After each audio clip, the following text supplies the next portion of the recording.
Lord. यावेळी सर्वजण आपण आनंदीच आहोत, कारण जे येशूमध्ये आहेत ती कुठली पण परिस्थिती असू दे ते आनंदीच असतात. Praise the Lord. Shiloh Pentecostal church Solapur या ठिकाणामध्ये पुन्हा एकदा आपल्या सर्वांचं स्वागत करत आहे. आपण सर्वजण या चॅनलच्याद्वारे रेव्हरंट मनोज तेलोरे मिनिस्ट्रीज या चॅनलच्याद्वारे आपण सर्वजण आशीर्वादित होत आहोत. आपल्यापर्यंत परमेश्वराचं अद्भुत वचन येत आहे आणि आपल्या सर्वांचं भरभरून प्रेम या वचनाला, या चॅनलला तुम्ही देत आहात, म्हणून सर्व गौरव फक्त परमेश्वराला देतो. जर अजून जरी कोणी जर हे चॅनल सबस्क्राईब केलं नसेल तर त्या चॅनलला तुम्ही लाईक करा, सबस्क्राईब करा.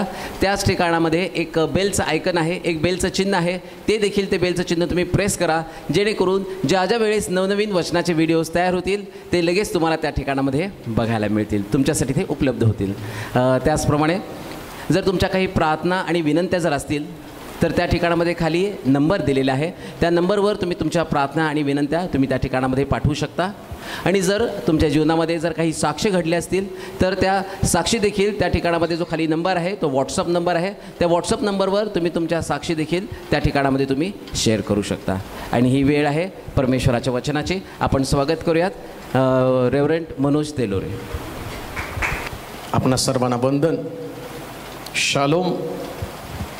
आजच्या दिवसापर्यंत प्रभूनं आम्हाला सांभाळलं. त्याची कृपा, त्याची दया, त्याचं वात्सल्य आमच्या भोवती आहे. आमेन. म्हणूनच आम्ही सुरक्षित आहोत. सगळ्यात मोठी साक्ष जर काय असेल, जगामध्ये मृत्यू आहे परंतु आमच्यामध्ये जीवन आहे. हालेलुया. जगामध्ये सर्वत्र कमतरता आहे परंतु आमच्याकडे भरपुरी आहे. हालेलुया. लोकांकडे भय आहे परंतु आमच्यामध्ये मात्र देवाचा अनुग्रह आहे. आमेन. आम्ही अजूनही देवाची उपासना करत आहोत, देवाची आराधना करत आहोत. परमेश्वराची आराधना करत असताना प्रभूच्या कृपेचं, दयेची ओतणी प्रभू आमच्यामध्ये करत आहे. आणि या सगळ्या परिस्थितीमध्ये प्रभू आमच्या संगती आहे. आमेन. त्याचं वात्सल्य संपन्न जीवन त्यानं आम्हाला दिलेलं आहे.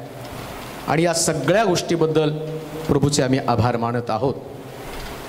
आज जे देवाच्या वचनामध्ये आम्ही पाहणार आहोत, दुष्काळ आणि त्याचे आमच्या आध्यात्मिक जीवनावर होणारे परिणाम. दुष्काळ अतिशय भयानक प्रकारची गोष्ट आहे. जेव्हा जेव्हा दुष्काळ येतो ना तेव्हा तेव्हा परिस्थिती अतिशय भयानक बनते. दुष्काळामुळं आमच्या कौटुंबिक जीवनावरती, आमच्या व्यक्तिगत जीवनावरती वेगवेगळ्या प्रकारचे परिणाम आम्ही अनुभवत असतो. मग दुष्काळ कोणता का असेना, आर्थिक दुष्काळ असेल, देवाच्या मंदिराकडे जाण्याचा दुष्काळ असेल, प्रार्थनेचा दुष्काळ असेल, सहभागितेचा दुष्काळ असेल. जर दुष्काळ पडला तर त्याचा परिणाम आमच्या जीवनावरती कसा होतो ते आम्हाला पाहणं गरजेचं आहे. आम्ही फक्त एकाच दुष्काळाचा विचार करतो, तो म्हणजे आमची आर्थिक स्थिती जर कमकुवत झाली तर आम्ही म्हणतो दुष्काळ आहे. परंतु दुष्काळ कोणता का असेना, मी सांगितल्या पद्धतीनं तो दुष्काळ आमच्या सगळी परिस्थिती, एकंदरीत आमचं वर्तन याच्यावरती परिणाम करत असतो. एक वचन आपण वाचूया, उत्पत्तीचं पुस्तक 12वा अध्याय आणि त्याचं 10 वचन. उत्पत्तीचं पुस्तक 12वा अध्याय 10 वचन. पुढे देशात दुष्काळ पडला. पुढे देशात दुष्काळ पडला. तेव्हा काही दिवस मिस्रात जाऊन राहावे म्हणून अब्राम तिकडे निघून गेला. कारण त्या देशातला दुष्काळ फार तीव्र होता. तो मिस्रात प्रवेश करणार. तो आपली बायको साराय हिला म्हणाला, पहा तू दिसावयाला सुंदर स्त्री आहे.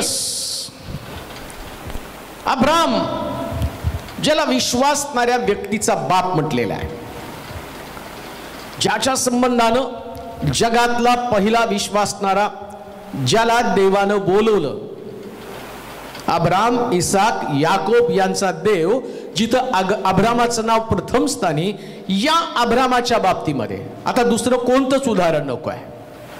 जो विश्वासणाऱ्यांचा बाप असं म्हटलेला आहे, जो आमच्यासाठी एक आयडल आहे, जो आमच्यासाठी एक उदाहरण आहे, ज्याला आम्ही अनुसरत आहोत, ज्याची संतान म्हणून आम्हाला त्या ठिकाणामध्ये बोललं गेलं. आणि तो अब्राम, या अब्रामाला देवानं कनान देशामध्ये राहण्यासाठी बोलवलेलं आहे. वचनदत्त देश, दुधामदाचा प्रदेश. देवाची इच्छा की ज्या ठिकाणात त्यानं राहावं, त्याच्या संबंधानं या कनानात आल्यावरती देव त्याला म्हटला होता, हा देश मी तुला देणार आहे. अब्रामानं कनानात प्रवेश केला आणि परमेश्वर त्याला म्हटला, ऊर देशातनं अब्राम निघाला.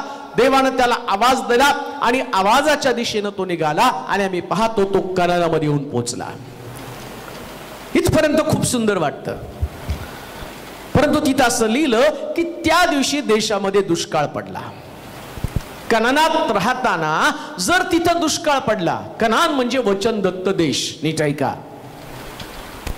कधी कधी आम्ही देवाच्या वचनामध्ये राहतो, वचनदत्त देशामध्ये राहतो, अभिवचनांमध्ये राहतो, परमेश्वराची इच्छा असणाऱ्या ठिकाणामध्ये राहतो, परंतु नेमकं त्या ठिकाणामध्ये जर दुष्काळ पडला, आता कोणता दुष्काळ पडणार आहे?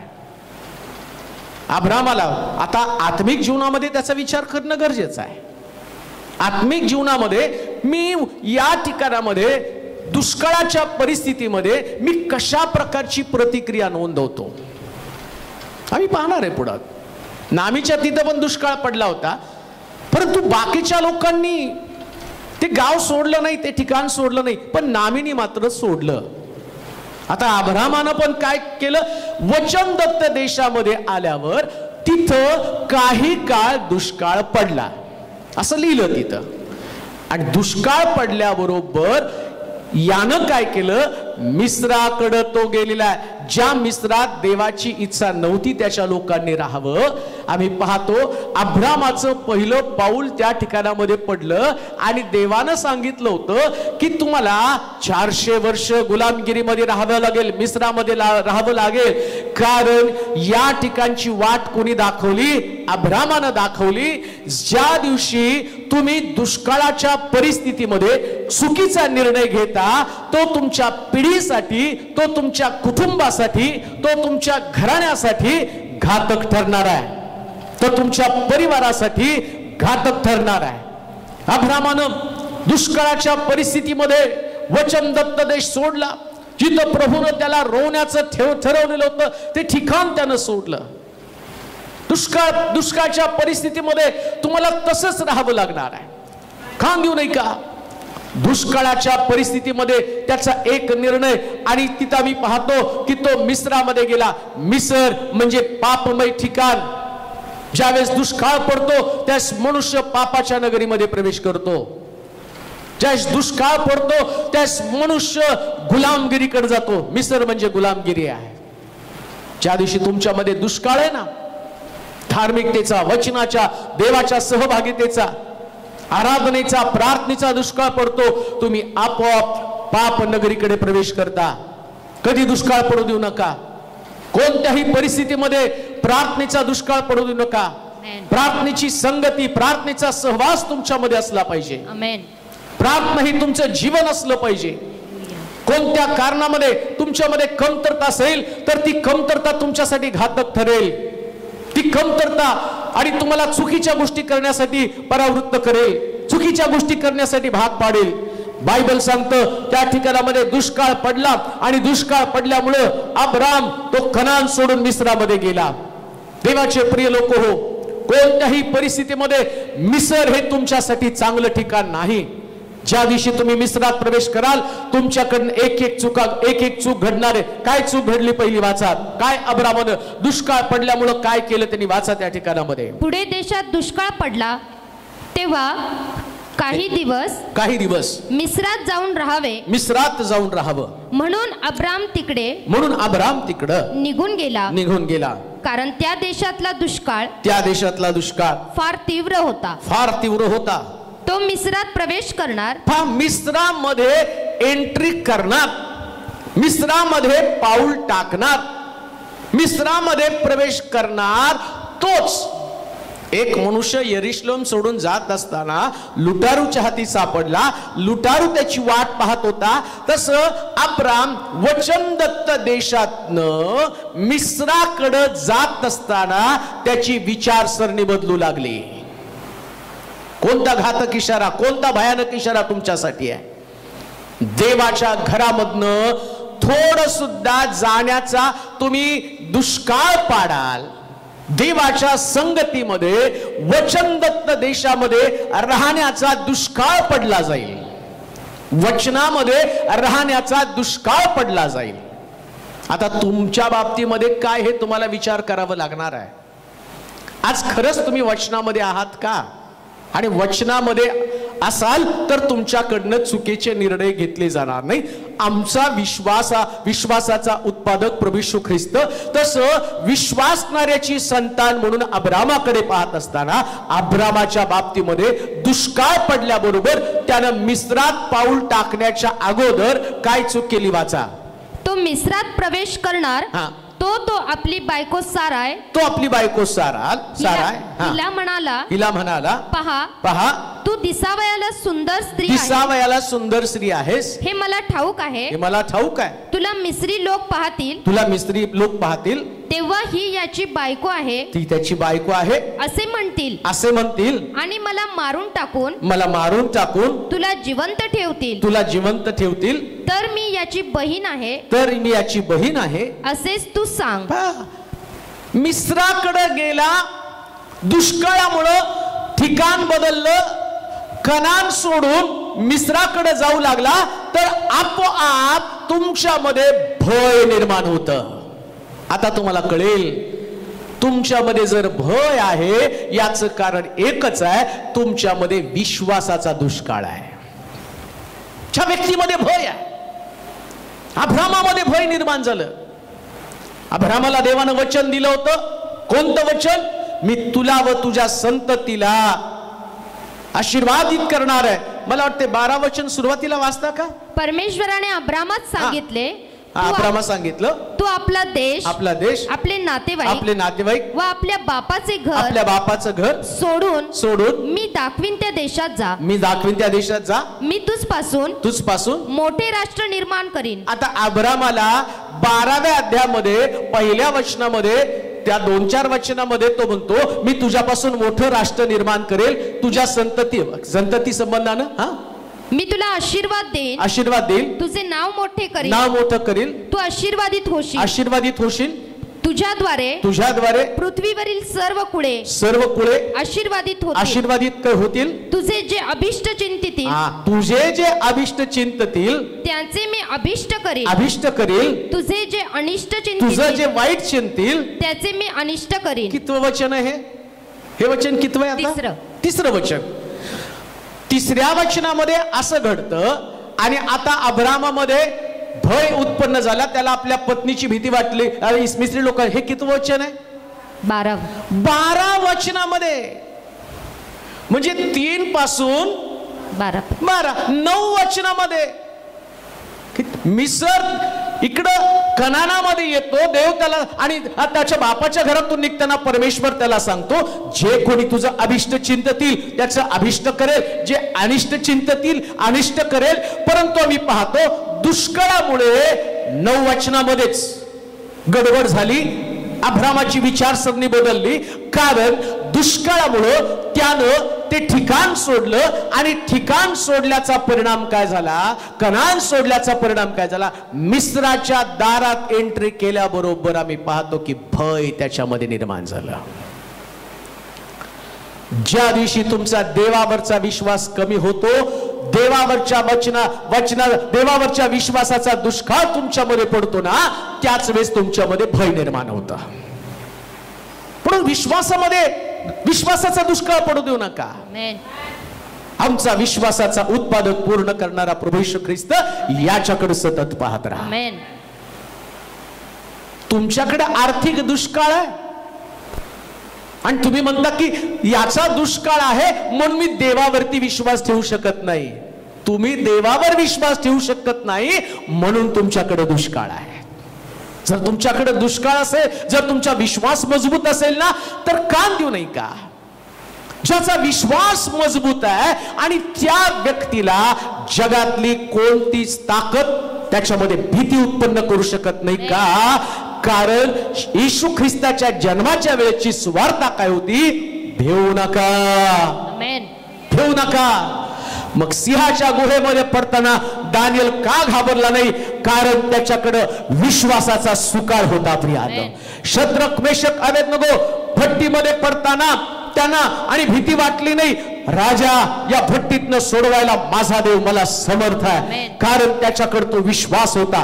अब्रामाच्या बाबतीमध्ये दुष्काळ पडला आणि पहिल्यांदा त्याच्यामध्ये भीती उत्पन्न झाली. तो त्याच्या पत्नीला म्हणतो, आता लोकांना सांगू नको तू माझी बायको. अगं, तो सुंदर आहेस आणि जर लोकांना कळालं आणि तू माझी बायको आहे तर ते माझा घात करतील. तो देवाचं वचन विसरला. परमेश्वर त्याला म्हटला होता, मी तुझ्यापासून एक मोठं राष्ट्र निर्माण करेल आणि तुझ्या द्वारे आणि भाषा, कुळे, राष्ट्रीय आशीर्वादित होतील. देव बोलतो ते कधी खोटं ठरत नाही. प्रॉब्लेम ज्यास तुमच्याकडे विश्वासाचा दुष्काळ होतो, तुमची विचारसरणी बदलती आणि विश्वासाचा दुष्काळ असल्या कारणानं तुम्ही मिस्राकडे जाऊ लागता आणि मिस्रामध्ये प्रवेश केल्या कारणानं तुमच्यामध्ये भीती आहे. आज सकाळी तुम्ही भीतीयुक्त जीवन जगत आहात का? कारण तुमच्यामध्ये विश्वासाचा दुष्काळ आहे. आज सकाळची परिस्थिती तुमच्या घरामध्ये, हॉस्पिटलमध्ये तुम्ही आहात, तिथली परिस्थिती याचा विचार करू नका. देव तुमच्या संगती आहे याचा विचार करा.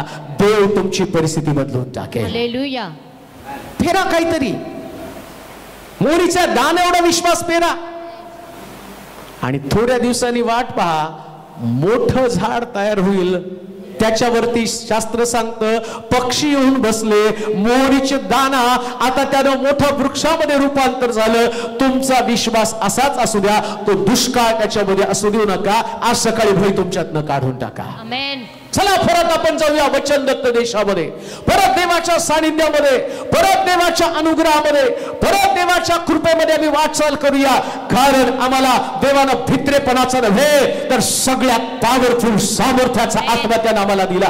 परंतु आम्ही दुष्काळाच्या परिस्थितीचा सामना करत आहोत. आज सकाळी तुमचा विश्वासाचा दुष्काळ नष्ट करून टाका. जेव्हा तुमच्यातला अविश्वास निघून जाईल, तुमच्यातली भीती निघून जाईल आणि मग तुम्ही कोराच्या पुत्रासारखं म्हणाल, यास्तव पृथ्वी उलटी पालटी झाली, सागराच्या उचंबळ्यानं पर्वत हल्ले तरी आम्ही भिणार नाही. कारण आमच्यामध्ये जगातला सगळ्यात पॉवरफुल देव आहे, सगळ्यात पॉवरफुल येशू आहे. आणि तो येशू असताना तुमच्यात भीती उत्पन्न होईल तरी कशी? हालेलुया. पहिल्यांदा अब्रामानं तिथं प्रवेश केला आणि बायबल सांगतं त्याच्यामध्ये भीती उत्पन्न झाली. दुसरी गोष्ट त्याच वचनामध्ये वाचा, तो तिला म्हणतो की तू सांग, तुला मिस्री लोक पाहतील तेव्हा ही याची बायको आहे, याची बायको आहे असे म्हणतील आणि मला मारून टाकून तुला जिवंत ठेवतील. तर मी याची बहीण आहे असेच तू सांग. दुष्काळ पडला माझ्यामध्ये, ओळखायचं कसं माहिती का? जे सत्य आहे ना ते सत्य तुम्ही लपवता. दुष्काळ कशाचा माहिती का? सत्य सांगण्याचा दुष्काळ पडला. जो आशीर्वाद आहे ना तो आशीर्वादच तुम्हाला भीतीदायक बनवला जातो. सारा अब्रामासाठी आशीर्वाद आहे.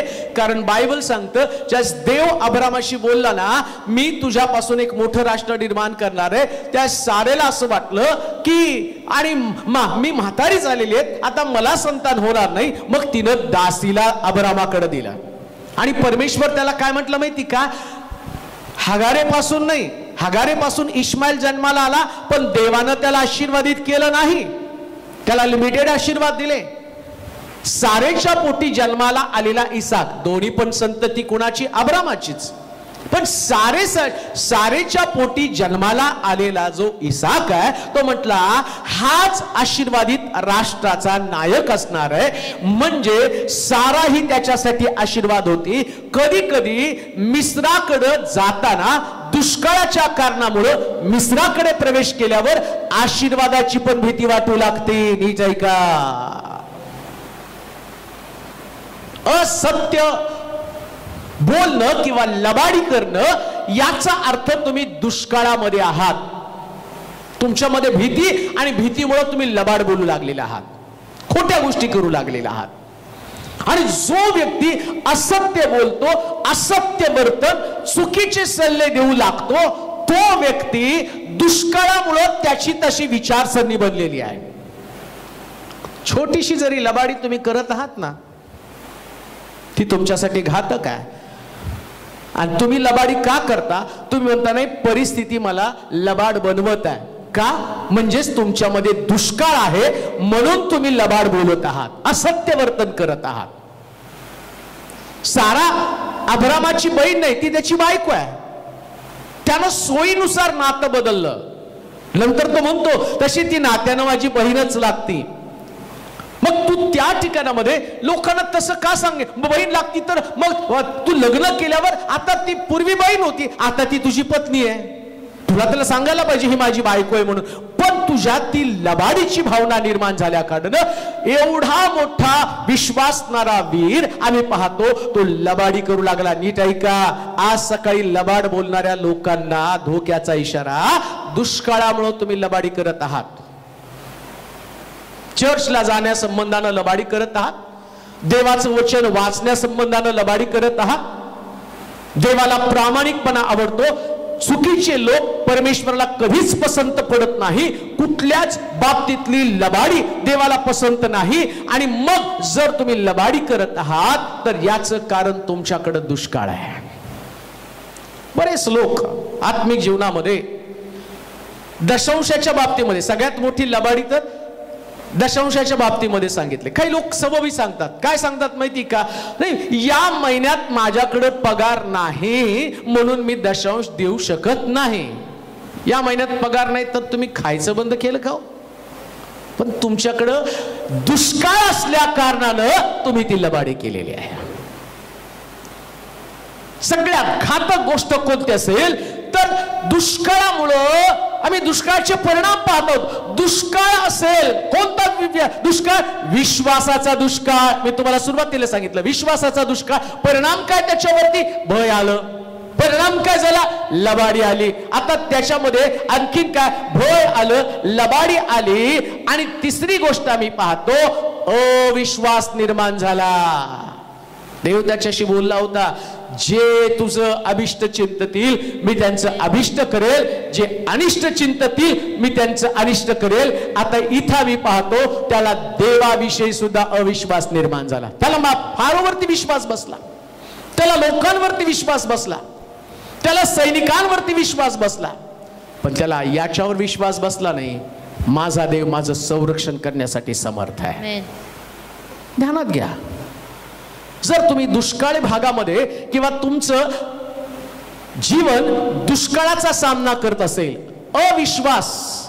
विश्वासाची कमतरता तुमच्यामध्ये असेल तर आपोआप तुमचा देवावरचा विश्वास कमजोर बनतो. तुमच्याकडे विश्वासाचा साठा कमी होऊ लागतो. मग तुम्हाला आजारपणाचा थोडासा ताप आला तरी मग वाटतं करोना झाला का?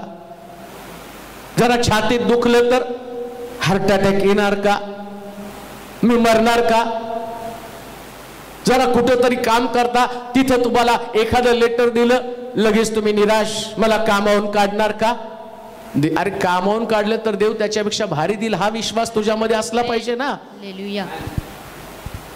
योसेफाला बंदिशाळेमध्ये टाकलं म्हणून योसेफ नाही म्हटला मला त्यानं 11 तारे चंद्र सूर्य मला नमन करतील, आता मी इथं बंदिशाळेमध्ये पडलेले. त्याला माहितीये या ठिकाणची परिस्थिती बदलणारा माझा देव आहे. जर तुमच्यामध्ये भरपुरी असेल ना तर ती भरपुरी तुम्हाला उच्च शिखरावरती घेऊन जाते. पण दुष्काळामुळं तुमच्यामध्ये अविश्वास निर्माण होतो. आणि चौथी गोष्ट, तुम्ही परावलंबी बनू लागता. तो सारेवरती अवलंबून राहिला. त्याला असं वाटलं साराच आता मला वाचवणार आहे, सारा माझी मदत करेल. तो देवाच्या मदतीपासून वंचित राहिला. देवावरती अवलंबून राहणं तो विसरून गेला. जो देव त्याच्याशी बोलला होता, जो परमेश्वर त्याच्याशी बोलत होता, जो परमेश्वर त्यानं सांगितलं होतं आपला देश, आपले नातेवाईक, आपले गणगोत सोड, मी तुला आशीर्वादित करेल. त्याला असं वाटलं आता सारा मला आशीर्वादित करेल. सारेवरती तो अवलंबून होता. कान देऊ नये का?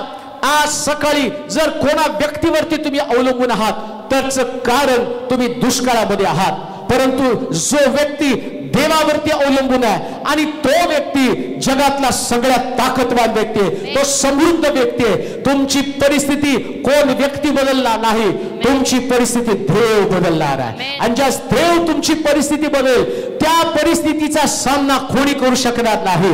आम्ही पाहतो की आणि गल्ल्याताला पाहिल्यावरती आणि तो दावीद आणि आम्ही पाहतो उत्साहित झाला. परंतु आज त्याच काळामध्ये ज्या शौलानं गल्ल्यात पाहिला, शौल आणि पाहत आहे कोण त्याचे सामना करण्यासाठी जाईल. पण दाविदाच्या अंतःकरणामध्ये विश्वास होता, मी परमेश्वराच्या नावानं तुझ्यावरती चाल करून जातो.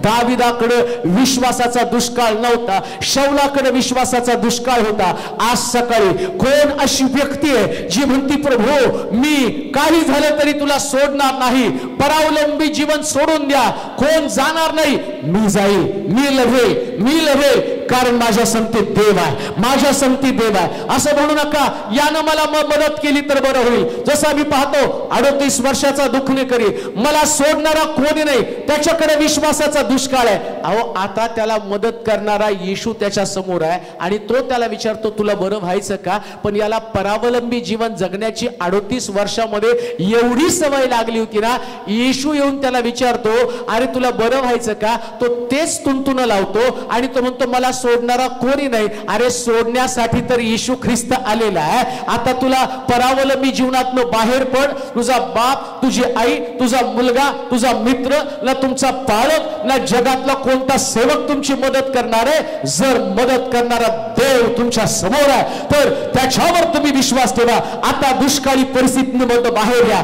बायबल सांगतं अब्रामानं दुष्काळाच्या परिस्थितीला अशा पद्धतीने तोंड दिलं आणि तो मिस्राकडे गेला आणि मिस्राकडे गेल्यावर एवढ्या गोष्टीला त्याला सामोरं जावं लागलेलं आहे. पहिला व्यक्ती. दुसरी व्यक्ती आपण वाचूया उत्पत्तीचं पुस्तक 26 अध्याय आणि त्याचं पहिलं वचन. उत्पत्तीचं पुस्तक 26 अध्याय पहिलं वचन. पूर्वी अब्रामाच्या वेळी दुष्काळ पडला होता. अब्रामाच्या वेळी दुष्काळ पडला होता. तसा दुसरा दुष्काळ आता देशात पडला. तेव्हा इसाक हा पलिष्ठ्यांचा राजा अबिमेलेक याचकडे गरार येथे गेला. तेव्हा परमेश्वराने त्यास दर्शन देऊन म्हटलं खाली मिस्रात जाऊ नको. मी सांगेन त्या देशात राहा. मी सांगेल. अब्राम गेला मिस्रामध्ये. देवाला माहिती हा त्याचाच मुलगा आहे. आता हा दुष्काळाला अशाच पद्धतीने तोंड देईल. तुम्ही आता एवढं सगळं ऐकल्यावर तुम्ही विचार केला असेल कुठं लिहिलं तिथं मिस्रामध्ये अब्रामानं जायचं नव्हतं. आता खाली उत्पत्तीच्या पुस्तकात 26 अध्यायामध्ये तसलाच दुष्काळ पुन्हा इसाकाच्या बाबतीत. इसाक जन्माला आला त्यास परत तसलाच दुष्काळ पडला. परत तशाच प्रकारच्या दुष्काळाची परिस्थिती निर्माण झाली जी अब्रामाच्या काळामध्ये निर्माण झाली होती. म्हणजे देव त्याला टेस्ट करत होता. मी दुष्काळ पाठवतो, आता बघू याची प्रतिक्रिया काय असणार आहे. आता यानं काय केलं माहिती का? दुष्काळ पडल्याबरोबर त्यानं पण आपलं गाव सोडलं आणि कुठं गेला तर गरार या ठिकाणामध्ये गेला. आता गरार इथं देवाने त्याला जाऊ दिलं. एक चूक करू दिली आणि दुसरी चूक करू नये म्हणून त्यानं काय सांगितलं, परत तुझ्या बापासारखं मिस्रामध्ये जाऊ नको, कारण तुझ्या बापानं जो घोटाळा केला तोच घोटाळा तू करू नये, त्या परिस्थितीचा सामना तू करू नये म्हणून तो त्याला म्हटला मिस्रामध्ये जाऊ नको. म्हणजे अब्रामानं पण मिस्रात जावं अशी देवाची मुळीच इच्छा नव्हती, पण तो गेला दुष्काळामुळं. आता इसाकानं पण एक चूक केली. दुष्काळ पडल्यामुळं बायबल सांगतं तो गरार या ठिकाणामध्ये गेला. ज्या दिवशी दुष्काळ पडतो ना त्यानंतर तुम्ही कोणी पण असा, आध्यात्मिक जीवनामध्ये 3 आमचे गुरु आहेत, अब्राम, इसाक आणि याकोब. अब्राम, इसाक आणि याकोब. आणि या तिन्ही गुरूंच्या बाबतीमध्ये आम्ही पाहतो. आता दुसरा जो गुरु आहे आणि या दुसऱ्या गुरुनं काय केलं, दुष्काळ पडल्याबरोबर इसाकानं सुद्धा आम्ही पाहतो की त्या ठिकाणामध्ये गरार या ठिकाणामध्ये येऊन तो थांबलेला आहे. त्यानं पण चूक केली. परमेश्वराला त्याला सांगावं लागलं. काय सांगितलं बा परमेश्वरानं, काय ऍडवाइस दिली त्याला? त्यास दर्शन देऊन म्हटलं खाली मिस्रात जाऊ नकोस, मी सांगेन त्या देशात राहा. मी सांगेल म्हणजे त्याला ज्या ठिकाणात राहायचं देवानं योजना करून ठेवली होती. देवाला वाटत होतं कोणत्याही परिस्थितीमध्ये, दुष्काळामध्ये यांच्या प्रतिक्रिया अब्रामासारख्या असता कामा नये. आमेन. अब्रामासारखं यांच्याकडनं चुका घडता कामा नये. मग परमेश्वर त्यांना सांगायला लागला, दुष्काळाची परिस्थिती तुम्ही कशी हाताळायची, कशा पद्धतीनं दुष्काळाच्या संबंधानं तुमचं वर्तन बनायला पाहिजे, कुठं जायला पाहिजे. आणि प्रभूनं त्याला सांगितलं, मी सांगतो त्या देशामध्ये राहा, मी सांगतो त्या ठिकाणामध्ये तू राहा. कारण हा गरार या ठिकाणामध्ये आला होता. आणि गरार या शब्दाचा अर्थ माहिती का? वर्तुळाचं ठिकाण. गरार या शब्दाचा अर्थ माहिती का? गिलगाल म्हणजे फिरून फिरून तिथंच. ज्यांच्याकडे दुष्काळ असतो ना त्या लोकांचं वर्तन फिरून फिरून तिथंच असतं. त्यांना काही विचारलं ना, प्रार्थना करा, त्यांना देवाच्या वचनातनं काउन्सिलिंग करा. परत त्यांना विचारलं तुमचं कसं काय, मग त्यांच्या डोक्यामध्ये तेच असतं, कोणीतरी माझ्यावरती करणी केली, आज अमावस्या आहे आणि पुढच्या आठवड्यामध्ये पौर्णिमा आहे, आणि मग अमावस्याला माझ्या मुलीला त्रास होतो, अमावस्याला मला झोप लागत नाही, अमावस्याला माझ्या छातीमध्ये धडधडतं, अमावस्याला मला आणि स्वप्न पडली जातात.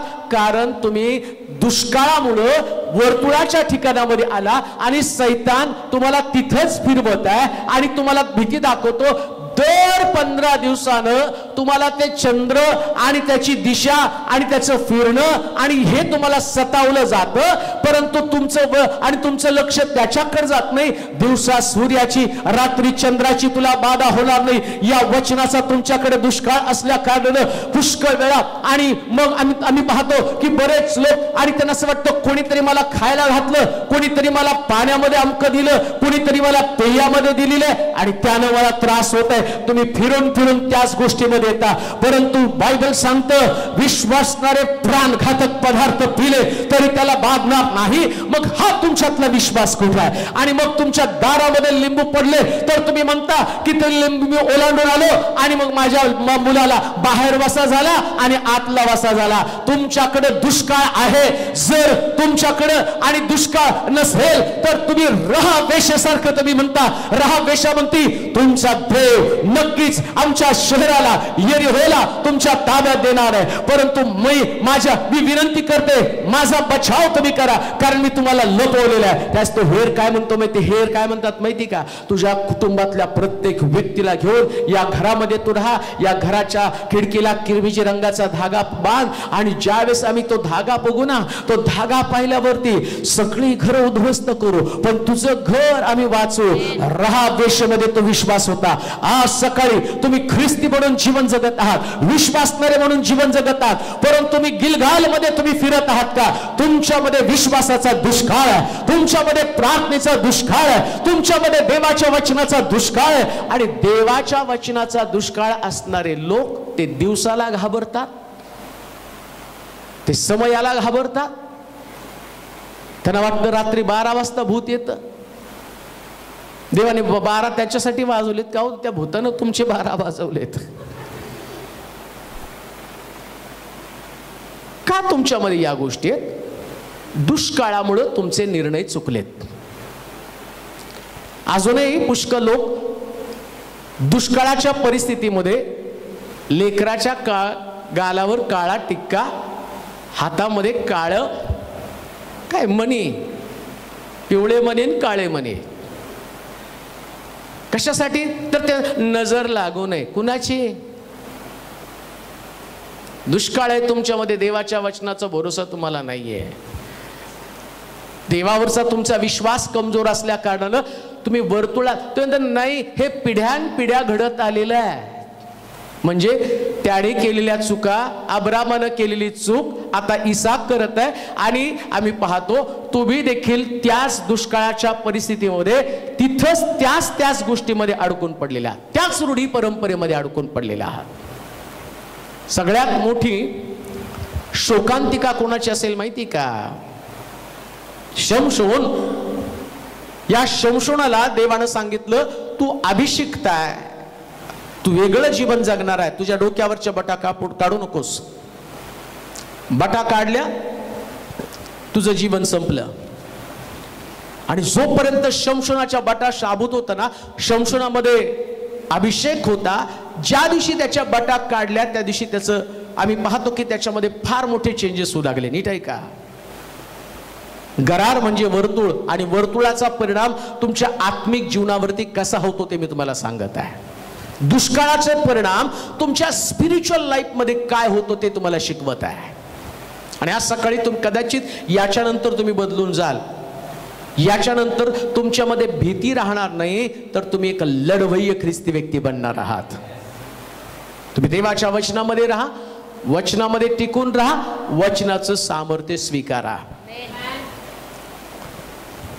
भूत येशूला घाबरतात. भूत तुमच्यात येशू असला ना, तुम्ही म्हणता ना माझ्यात येशू आहे, माझ्यात येशू आहे, नाव पण येशू ठेवतात काही काही लोक. आणि त्याच येशूला प्रार्थनेला घेऊन येतात आणि म्हणतात नाही माझं पोरगं रात्री डचकून उठतं. नाव काय? येशू ठेवलंय. हा येशू, त्या जो खरा येशू होता त्याला भूत पाहिले आणि ते जोर जोरात ओरडू लागले आणि ते म्हटलं की आम्हाला आज्ञा कर डुकरांमध्ये शिरण्याची. आणि या येशूला प्रार्थनेसाठी घेऊन आलेत का? कारण त्यांच्याकडं त्या येशूच्या नावाचा दुष्काळ आहे. एकदा का हे येशूचं नाव तुम्हाला समजलं ना, हे नाव पेत्राला समजलं, हे नाव याकोब योहानाला समजलं. हे तिघजण मंदिरात चालले होते आणि तिथं असं लिहिलं, सुंदर नामे दरवाजाजवळच्या लंगड्या भिकाऱ्याने ते म्हटले आमच्याकडं सोनं रूप काही नाही, येशूच्या नावानं चालू लाग. आणि तो लंगडा भिकारी चालू लागला. येशू या नावातलं सामर्थ्य आहे. हालेलुया.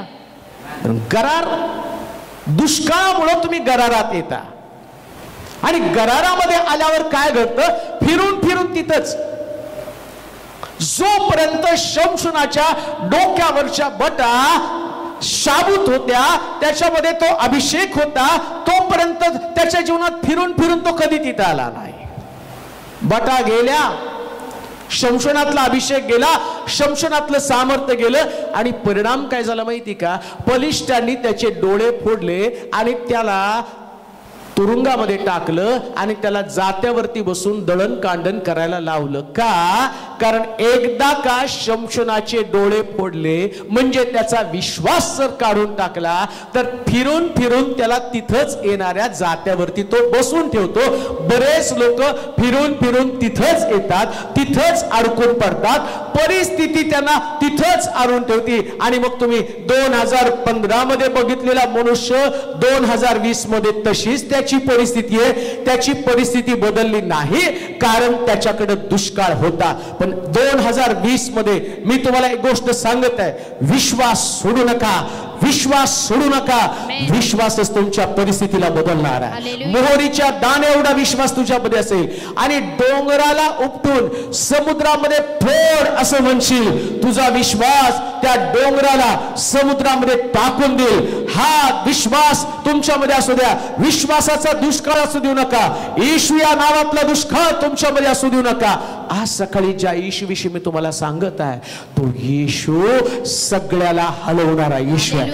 तो येशू सगळं बदलणारा येशू आहे. इथं आम्ही पाहतो की नेमकं दुष्काळ पडला आणि तो अडकून कुठं पडला? शास्त्र सांगतो तो गरार या ठिकाणामध्ये आला. गरारात राहू नका, फिरून फिरून त्याच चुका करू नका.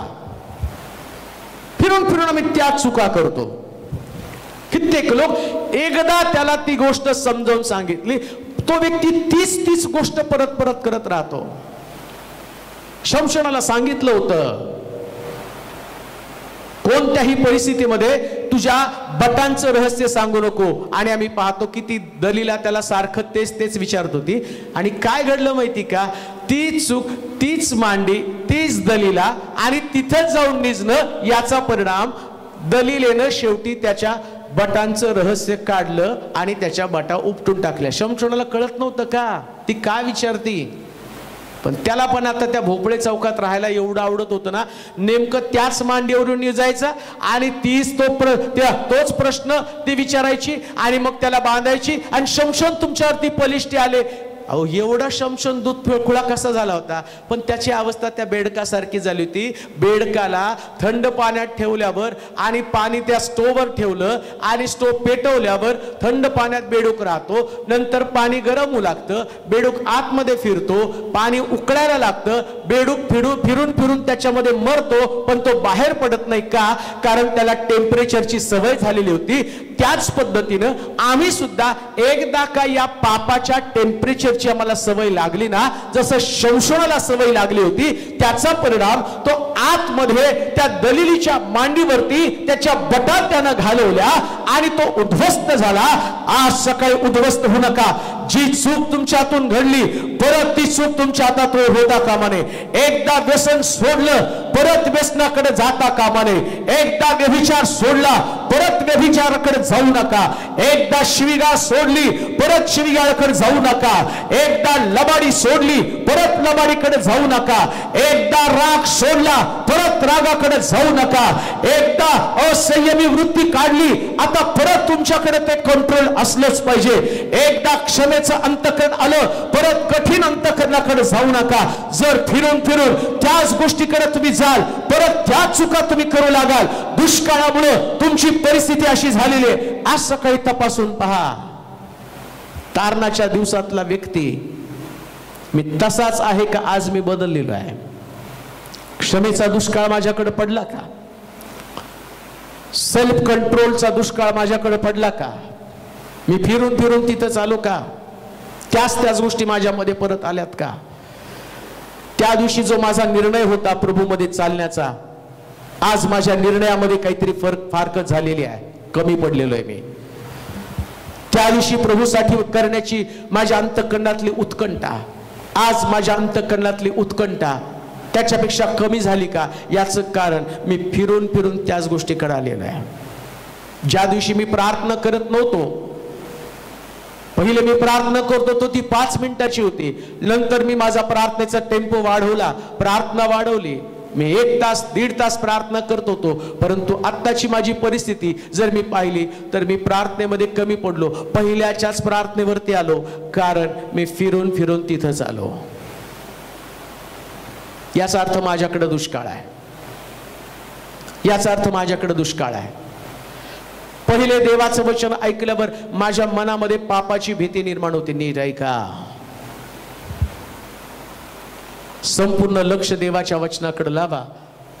आजचा विषय तेवढाच महत्वाचा आहे, जो तुमच्या जीवनाला कलाटणी देईल, जो तुमच्यामध्ये परिवर्तन करेल.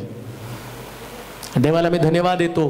रोज मला असंख्य फोन येतात आणि ते मला सांगतात तुमच्या वचनानं आमचं परिवर्तन झालं. देवाला धन्यवाद. वचन माझं नाही, वचन देवाचं आहे आणि ते काम करतं. आणि आज सकाळी देखील तुमचं परिवर्तन नक्कीच होणार. तारणाच्या दिवसातली प्रार्थना आजपासून परत सुरू होणार आणि ती उंची तुम्ही गाठणार. का? कारण आज देवानं त्याचं वचन पुन्हा एकदा तुमच्यामध्ये फेकलेलं आहे आणि तो पवित्र आत्म्याचा अभिषेक पुन्हा तुमच्यामध्ये येईल आणि तो पवित्र आत्म्याचं सामर्थ्य तुमच्यामध्ये पुन्हा एकदा ते आवेश, तो अग्नी तुमच्यामध्ये काम करेल. सेवेचा दुष्काळ तुमच्यामध्ये पडला का? का फिरून फिरून परत तुम्ही तिथंच आलेला आहात? दुष्काळ पडल्याबरोबर तुम्ही पहिल्या जागेवरती परत येता. ज्या दिवशी तुम्ही सेवेसाठी निघाला त्यास तुमच्यामध्ये प्रचंड विश्वास होता. आत्मे जिंकण्या संबंधानं तुमच्या मनामध्ये एक ईर्ष्या होती, उर्मी होती. ठीक आहे का? त्या दिवशी तुमच्या मनामध्ये पवित्र आत्म्याने एक प्रेरणा घातलेली असते, तुला देवाचं काम करायचं आहे. परंतु काय होतं माहिती का? सैतान तो सैतान आहे. तो तुम्हाला अशा काही गोष्टी दाखवायला सुरुवात करतो. जसं मी पाहतो त्या बागेमध्ये या सैतानानं हवेला सुंदर फळ दाखवलं आणि त्या हवेला तो काय म्हटलं माहिती का? जर हे फळ तू खाल्लं तर तू देवासारखं होशील. आणि त्याच्यामुळे देवानं तुला खाऊ दिलं नाही, मारणार नाही, तू देवासारखं होशील. सैतानाला स्वर्गामध्ये देखील भावना काय होती? मी देवाच्या पेक्षा मोठं व्हावं. आणि आता या हवेला देखील त्यानं तेच फळ दिलं. कोणतं फळ दिलं? देवाची जागा तू घेऊ शकते. आता एदेन बागेतनं बाहेर पडण्याचं कारणच ते फळ आहे.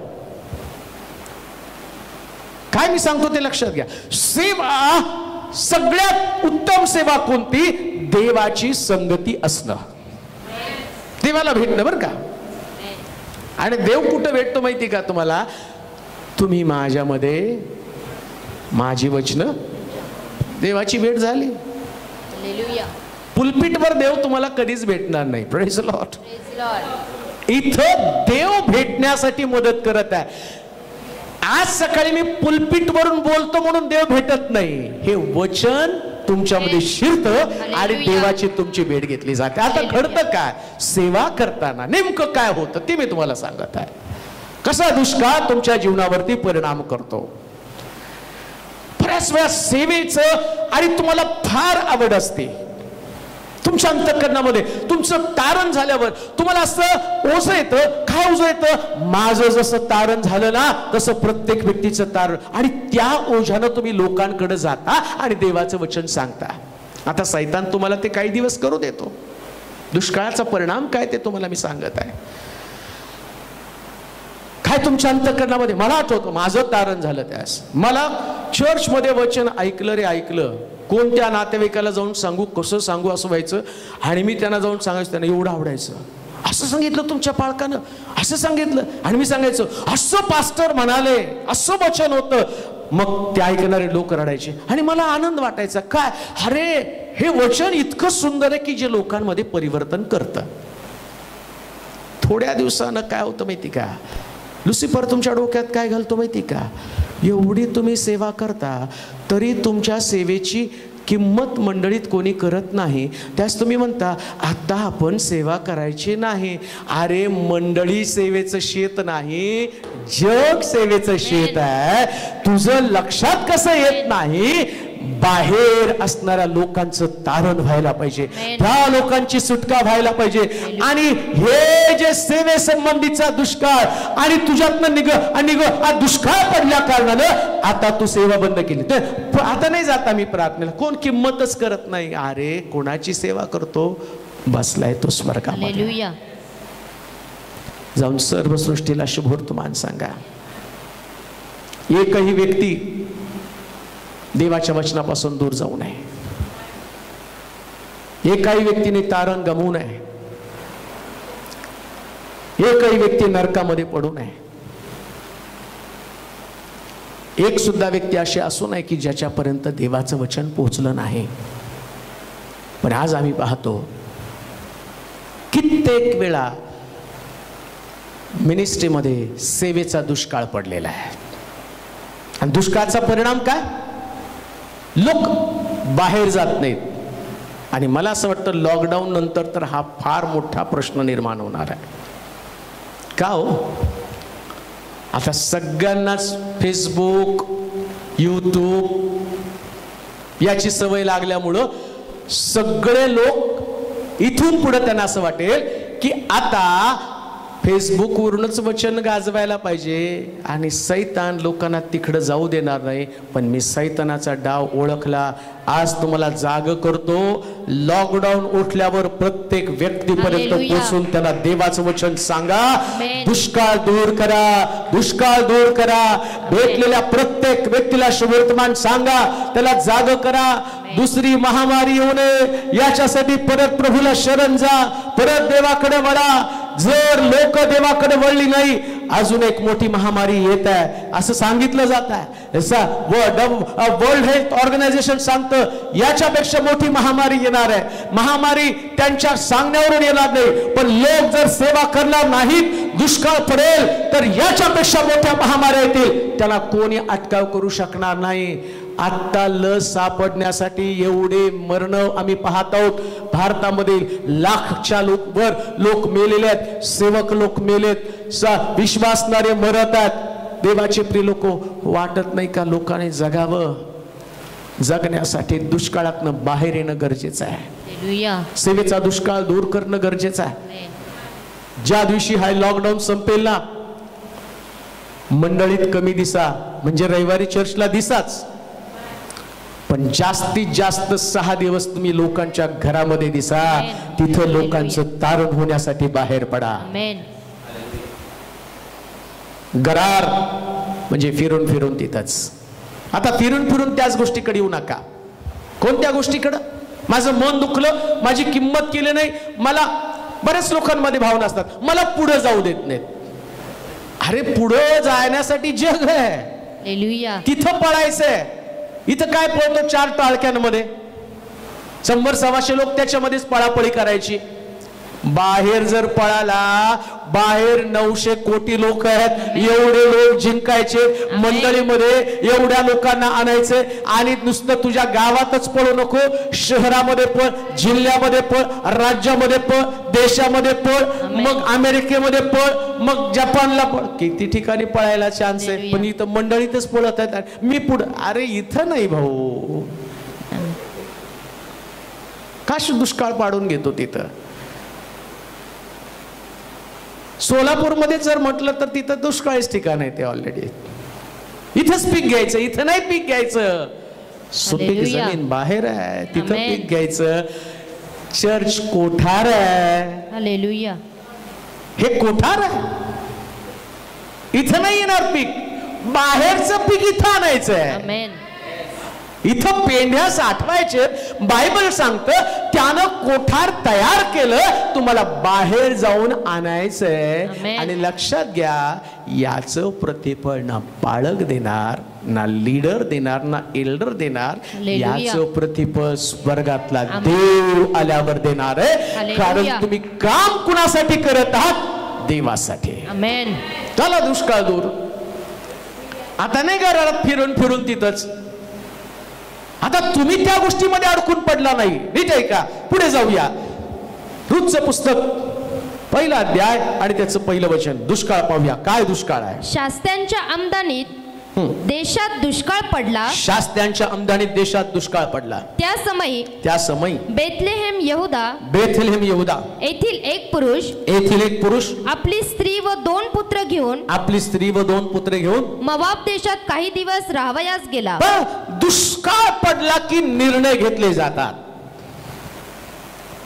बेथलेहेम यहुदा येथे दुष्काळ पडला आणि मी पाहतो याचा परिणाम काय झाला, की काय परिणाम झाला. एक पुरुष आपली स्त्री व 2 पुत्र घेऊन मोवाब देशात काही दिवस राहावयास गेला. कोण गेला? अलीमलेक. मोवाब देशात काही दिवस राहावयास गेला. कोण पण आहे त्या पुरुषाचे नाव अलीमलेक. म्हणजे कोण घेऊन गेला हो? अलीमलेक. सुटलो आम्ही एकदाच. स्त्रिया म्हणतील सुटल्या, सगळे रूथलाच ब्लेम करतो. ते रूथ नाही, आम्हाला खरा चोर सापडला. त्याचं नाव काय? अलीमलेक. आणि मग काय अलीमलेकने चूक केली. आता मी तुम्हाला सांगतो, उत्पत्तीच्या पुस्तकामध्ये हवेला देव आदामाशी बोलला होता फळ खायचं नाही, पण हवेनं त्याला फळ खायला घातलं का नाही? मग रूथ हट्ट करून म्हटली असती नको, आपण इथंच राहूया. अहो माहेर जर तिथं असेल ना, तर त्या स्त्रिया गाव पण बदलू देत नाही, नवऱ्याला फॉरेनला पण नाही, तर इथंच राहायचं. मग अजून कुठलं उदाहरण देऊ? अब्राम पुतण्यासाठी विनंती करतो, सगळ्या नगराचा नाश करतो, माझा पुतण्या तिथं आहे, त्याला वाचव. त्याची बायको काय ती म्हटली, तुला पळायचं तर पळ, मी थांबते. लोटाची बायको देवानं सांगितलं तरी मागं बघितलं. मग आम्ही पाहतो नामीकडे ती ताकद नव्हती का? नामी नसती म्हणू शकली का आम्हाला तिथे जायचं नाही? पण मुळामध्ये ही फॅमिलीच थोडी आहे की नाही, यांच्या डोक्यातच मोवाब बसला होता. त्यांना निमित्तच पाहिजे होतं. आधी सारखंच म्हणतात नाही आपण पुण्याला जाऊ, शिफ्ट होऊ, पुण्याला जाऊ, शिफ्ट होऊ, पुण्याला जाऊ. आणि तेवढ्यात कोरोना झाला. पुण्यात जास्त वाढलं, सोलापुरात लय वाढला. बांधा बोचकेंचा तिथं कोरोनाचा बाप आहे. उदाहरण देतो बरं का, कोण जर असेल तर सॉरी, असं कोण म्हणत नसेल, पण म्हणलं असेल तर त्याला फटकाया. मग यांच्या डोक्यामध्ये ते बसलं. काय बसलं? त्यांच्या डोक्यात मवाब होता. अजून उदाहरण पवित्र शास्त्रातलं देईल. योनाला देवानं सांगितलं निनवेला जा, याच्या डोक्यात तार्शिश होतं, जहाज पण तार्शिशचं झालं. बसला पण त्या जहाजामध्ये, प्रॉब्लेम तर निर्माण झाले. दुष्काळाच्या परिस्थितीमध्ये निर्णय चुकला, किंमत चुकवावी लागते. कान देऊ नाही का? दुष्काळ पडला आणि याचं कुटुंब घेऊन अभिमलेख आपली बायको आणि आपल्या 2 मुलांना घेऊन त्या ठिकाणात आम्ही पाहतो की तो बाहेर पडला आणि तो मवाब म्हणजे चैनबाजी मध्ये गेला. नीट आहे का? ज्या दिवशी तुमच्यामध्ये बेथलहेम यहुदा सोडण्याविषयीचे विचार येतात. आता तुम्ही बेथलहेम आणि यहुदा या 2 शब्दाचा अर्थ काय माहिती का? बेथलहेम म्हणजे भाकरीचं घर, म्हणजे देवाचं वचन. देवाचं वचन ऐकण्याचं जर सोडलं मग त्याला कारण पुष्कळ आहेत. लेकरांनाच खेळू देत नाहीत, चर्चमध्ये लेकरांनाच ओरडते. मग वचन ऐकताना आम्हाला मोबाईल कडे बघूच देत नाही. चला बाहेर वा. देवाचं ऐकताना इतर कोणाचंच ऐकलं जात नाही, कारण इथं सर्वोच्च स्थान फक्त देवालाच आहे. मग तिथं तुमच्या लेकरांचा गोंधळ पण ऐकला जाणार नाही. पण सैतान तुमच्या कानात सोड ना. तिकडं सगळी लेकरं निवांत बागेत फिरल्यावानी फिरतात, चर्चमध्ये कोणी काही बोलत नाही. आपण तिकडं जावा, टाळ्या वाजवत जावं, उड्या मारत जावा. तुमच्या लेकरांवर आलेलं अरिष्ट सांगायला आम्हाला फोन करून पण सांगू नका, आम्हाला प्रार्थना करा का. तुम्ही टाळ्या मारत उड्या मारत गेला, आता त्याची किंमत पण तुम्हाला चुकवावी लागेल. लेकरं मोठे होतील ना, त्यास तुम्हाला आठवेल तिथं राहिलो असतो तर देवाच्या वचनानं सुधारले असते. बेथलहेम यहुदा मधला दुष्काळ. तुमच्या लेकरांच्या कानावरती जर देवाचं वचन पडलं नाही तर तुमच्या लेकरांना अरिष्टापासून कोण वाचवेल आणि कोण जबाबदार राहणार आहे त्याला? आता शिस्त लावण्यासाठी या सगळ्या गोष्टी तुमच्यासाठी अत्यावश्यक आहे. आता त्याच्यानं तुम्हाला वाईट वाटणार आहे. पाप गोड लागतं म्हणून ते खाल्लं ना, अति गोड मग डायबिटीस. मग तुम्हाला खूप गोड गोड खायची सवय लागली ना, परिणाम काय होतो नाही हो, त्या चर्चला जायला नको, पाळक टोचून टोचून बोलतात, कारण तुम्हाला डायबिटीज झालाय. दुष्काळ पडला आता नाही तुम्हाला, आता तुम्हाला गोड गोडच खायची सवय आणि त्याच्यानंतर मग तुम्हाला खाता येणार नाही, कठीण जाईल. पहिल्यापासूनच कडू खा, डायबिटीस तुम्हाला होणार नाही ना. चांगलं वचन, माझं वचन सगळ्याला खूप टोचत आहे आणि देवाला धन्यवाद देतो, कारण मी डायबिटीस मधलं स्पेशल आहे. दुष्काळ पडू देऊ नका. कसंही असलं तर देवाचं वचन आहे तसं स्वीकारा. बदल होऊ द्या तुमच्यामध्ये. दुष्काळ जर पडला तर बेथलहेम सोडलं जातं. यहुदा म्हणजे देवाची स्तुती. नीट आहे का? दुष्काळ पडल्यावर काय होतं माहिती का? 2 गोष्टी. काही लोकांना वचन आवडत नाही, ते आराधना संपली की घर गाठतात. आणि काही लोकांना आराधना आवडत नाही, ते वचन ऐकाय. मग दोघही दुष्काळीच.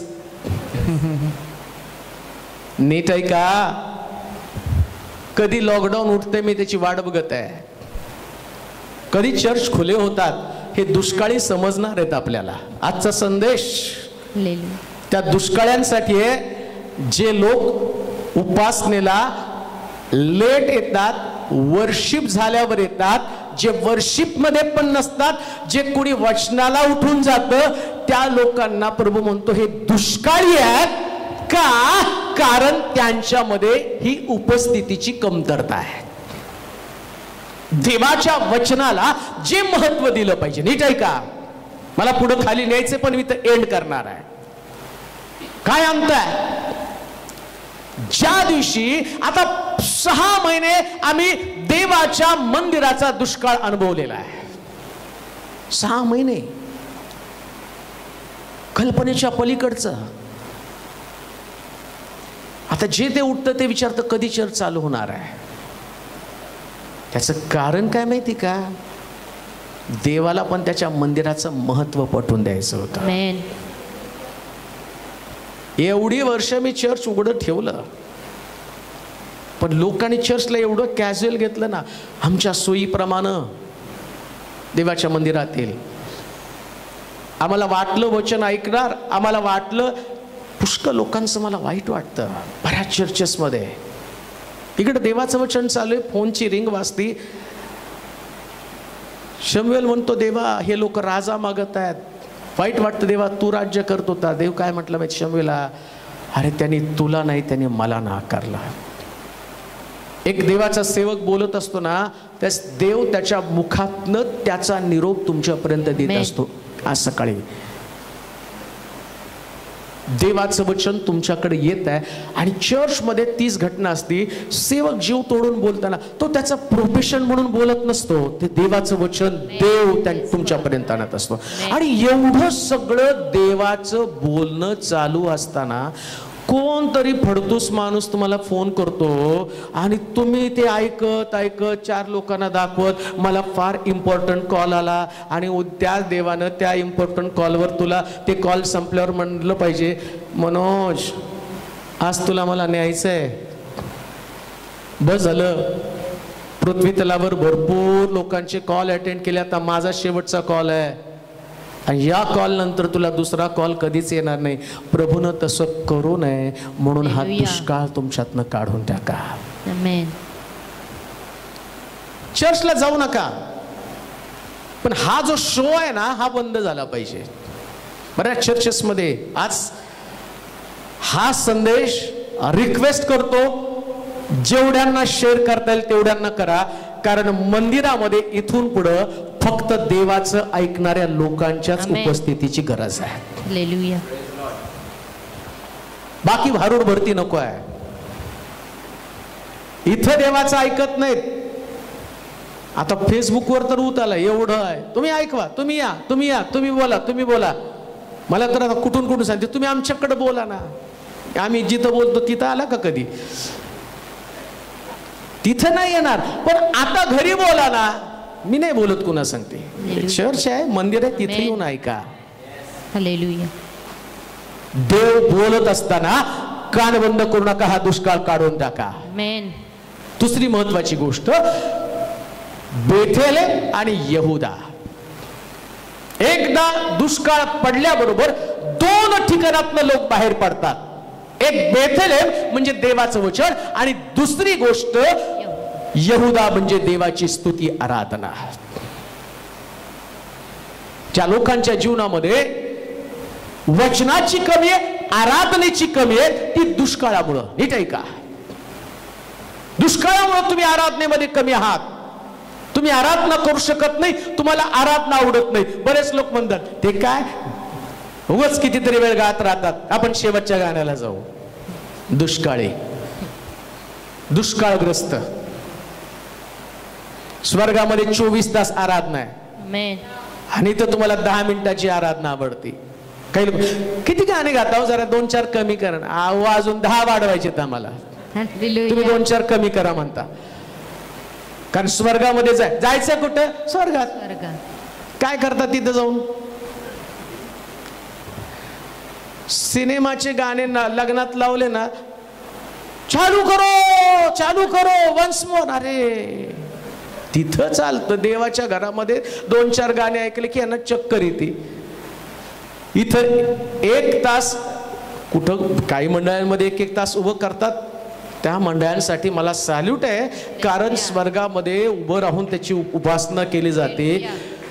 पण बऱ्याच ठिकाणामध्ये 1-2 गाणे उभे केले की त्यांच्यात हे लीडरच बदलले पाहिजे, कारण फार उभं करतात. आहो दुष्काळग्रस्त लोक हो. बायबल सांगतं दुष्काळामुळं तुम्हाला देवाच्या उपस्थितीमध्ये उभं राहता येत नाही. दावीद मात्र अहोरात्र त्याच्या घरामध्ये उभा राहून परमेश्वराची उपासना करतो. परमेश्वराची उपासना करणं, ज्यांच्याकडे दुष्काळ आहे या दुष्काळामुळे त्यांचे निर्णय चुकतात. आणि काय घडलं माहिती का, नीट ऐका, मी तुम्हाला भीती दाखवत नाही पण बायबल मधलं सत्य सांगतो. काय बायबल मधलं सत्य माहिती का, बेथेलहेम यहूदा त्यांनी सोडलं आणि आम्ही पाहतो ते मवाबामध्ये आले आणि त्यांनी मवाबी कन्या आपल्या मुलांसाठी बायका केल्या. ज्यांच्याशी संबंध ठेवायचे नाहीत त्यांच्याशी संबंध ठेवले जातात. मला नाही त्याच्यात पुढे जायचं, पण ते पण कधी आलं तरी मी तुम्हाला सांगेल कोणाशी संबंध ठेवायचे नाहीत. आता तो बायबल स्टडीचा भाग आहे, परंतु नको त्या लोकांशी त्यांनी संबंध ठेवले जी मंडळीसाठी घातक आहेत. बेथेलहेम यहूदा हे देवाच्या उपस्थितीमध्ये असणारे लोक आहेत.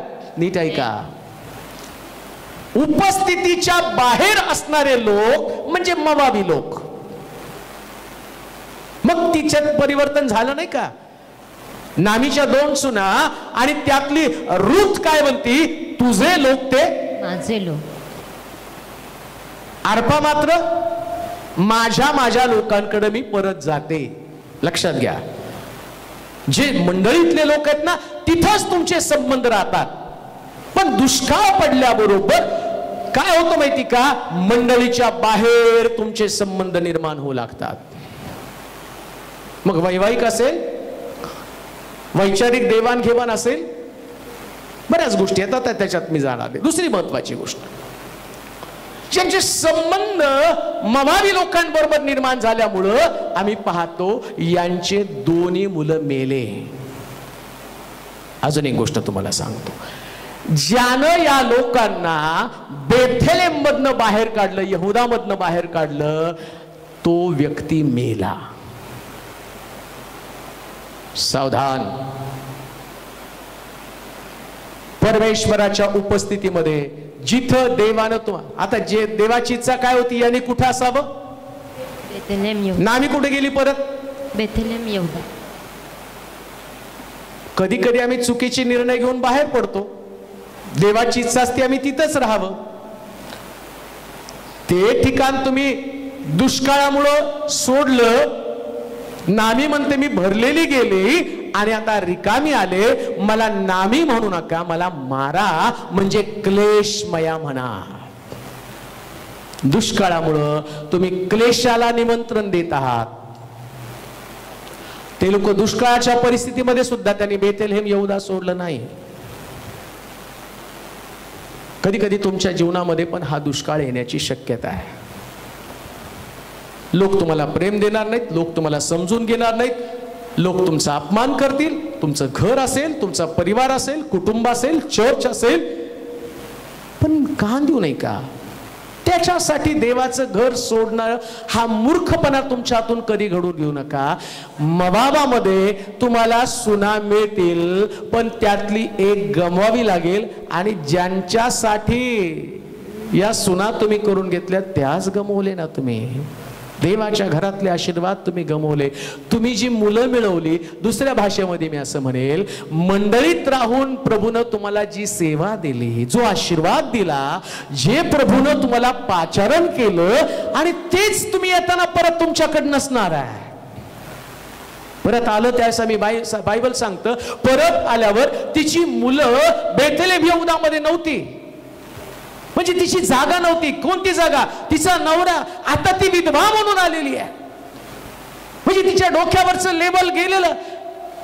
बेथलेम मध्ये यहूदामधनं जाताना लोक तिला म्हणत होते नामी, आणि अबीमेलेकची पत्नी, तिचा नवरा तिच्या सोबत होतं, आणि महलोन आणि किल्लोन ही 2 तिची मुलं होती, आणि एवढं सुंदर होतं. पण दुष्काळामुळं तिच्या नवऱ्यानं आणि सोडलं. आणि मी पाहतो परत आल्यावर गाव गजबजलं आणि तिला विचारू लागलं नामी. ती म्हणती नाही, माझा नवरा मेला. ती म्हणती कोण, माझी लेकरं मेली, आणि माझी 2 सुना होत्या, 1 सून गेली, आणि आता ती म्हणती फक्त 1च सून आहे. आणि तिला सुद्धा दुसऱ्याच्या शेतामध्ये काम करण्यासाठी, उपजीविका करण्यासाठी तिला काम करावं लागलं. का, दुष्काळाचा निर्णय चुकला आणि तिच्या जीवनातलं सगळं काही तिने गमावलं. आज सकाळी मी एकच तुम्हाला सांगतो, दुष्काळ असू देऊ नका. दुष्काळ राहिला परिस्थिती हाताबाहेर जाईल. पण दुष्काळामध्ये तुम्ही देवाच्या बरोबर चालला तर देवापासूनचे आशीर्वाद कोणीही अडवू शकणार नाही. देवा तुम्हाला आशीर्वादित करू. आपण प्रार्थना करू. सर्वसमर्थ देवा, तुझी स्तुती करतो, मनापासून तुझी आराधना करतो, तुझ्या पवित्र नामाला धन्यवाद देतो. आज सकाळी तुझ्या वचनाच्या द्वारे तू आमची भेट घेतलेली आहे. आमचा जीव, आत्मा, प्राण, शरीर हा सर्व तुझ्या स्वाधीन करत असताना दुष्काळाची भयानकता मी पाहिली. आमच्या जीवनामध्ये अशा दुष्काळाच्या परिस्थितीचा सामना करत असताना आम्ही कोणते चुकीचे निर्णय घेऊ नये.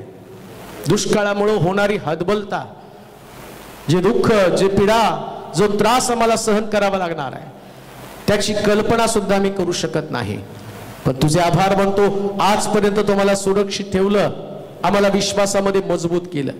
ज्यांच्याकडे विश्वासाचा दुष्काळ आहे, देवाच्या संगतीचा दुष्काळ आहे, आराधनेचा, वचनाचा दुष्काळ आहे, अशा सगळ्यांना हलव प्रभूजे. आणि ज्या दिवशी मंदिर चालू होईल, आणि प्रभू मी प्रार्थना करतो, ज्या लोकांनी आजपर्यंत तुझ्या मंदिराला दुय्यम स्थान दिलं, त्यांनी देवाचं बोलणं ऐकण्याकडे दुर्लक्ष करून त्या मंदिरामध्ये चालताना त्यांच्या कानावरती मोबाईल, मंदिरामध्ये देवाचं वचन ऐकताना त्यांच्या हातामध्ये मोबाईल संबंधाच्या चाळा, आणि त्याचे परिणाम आज जग भोगत आहे. अशा लोकांना शुद्धीवरती आण, अशा लोकांना ताळ्यावरती आण. ही दुष्काळाची परिस्थिती अशा लोकांमुळे उद्भवलेली आहे, त्यांना ते सत्य समजू दे.